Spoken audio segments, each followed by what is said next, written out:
त्याबद्दल सर्व पत्रकार बंधूंचे स्वागत करतो व आभार मानतो।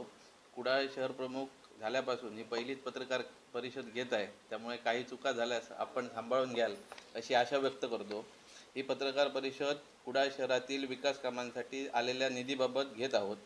या शहराच्या विकासाकडे सन्माननीय आमदार निलेशजी राणेसाहेब यांचे पूर्ण लक्ष असून शहरातील कामांना विकास गती मिळावी या उद्देशाने ही पत्रकार परिषद घेत आहोत।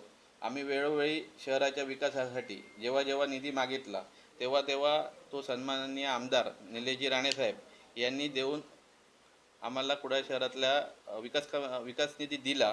कुडाळ शहरातील प्रत्येक वार्डामध्ये विकास निधी मिळावा यासाठी सन्माननीय निलेशजी राणेसाहेब यांनी आपल्या आमदार फंडातून 3,30,00,000 रुपये एवढा निधी दिला, त्यामुळे त्यांचे पहिले आभार मानतो। असे आमदार पहिलेच असतील की ज्यांनी आमदार फंडातून एवढा मोठा निधी शहरासाठी दिला।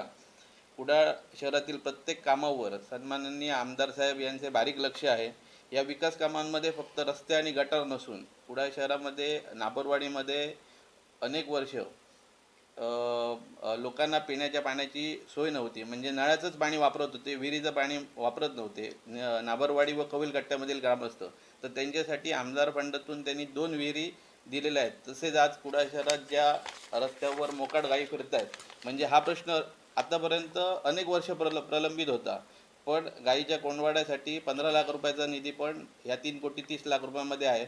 त्यामुळे तसेच कुडाळ शहरातील नगरपंचायत इमारतीमधील नाना नानी पार्क असून दे, अभिमन्यू हॉटेल ते भारतरत्न डॉक्टर बाबासाहेब आंबेडकरपर्यंतचा रस्ता काँक्रिटीकरण करणं असून दे, कुडाळेश्वर मंदिर परिसर सुशोभीकरण असून दे, या सर्व गोष्टी आमदार साहेब लक्ष ठेवून आहेत आणि त्या पूर्णत्वास लवकरच नेतील। त्यांच्या नेतृत्वाखाली नगराध्यक्ष असून दे, नगरसेवक असून दे, आम्ही काम करत आहोत। कुडाळ शहरातील अनेक प्रकल्प होऊ घातलेले आहेत, त्याची आम्ही तुम्हाला माहिती वेळोवेळी देत राहू। तसेच 4 दिवसापूर्वी सन्माननीय खासदार राणेसाहेब आले होते आणि आम्ही आणि विलास कुडाळकर, राजीव कुडाळकर यांनी त्यांची भेट घेतलेली आणि 2 विहिरी ज्या आहेत त्या आम्हाला आमदार साहेबांच्या फंडातून झाल्या, पण एक विहीर जी आहे ती आम्ही खासदार साहेबांच्या कानावर घातली आणि तात्काळ त्यांनी तिथेच आम्हाला निधी मंजूर करून दिला, त्याबद्दल त्यांचे पण आम्ही आभार मानतो। तसेच पालकमंत्री नितेशजी राणेसाहेब हे पण या पुढच्या काळात नियोजन मंडळातून आम्हाला निधी उपलब्ध करून देतील अशी आशा व्यक्त करतो। आणि ह्या तीनही खासदार राणेसाहेब, पालकमंत्री नितेश साहेब आणि आमदार निलेश साहेब यांचे आभार व्यक्त करतो आणि थांबतो।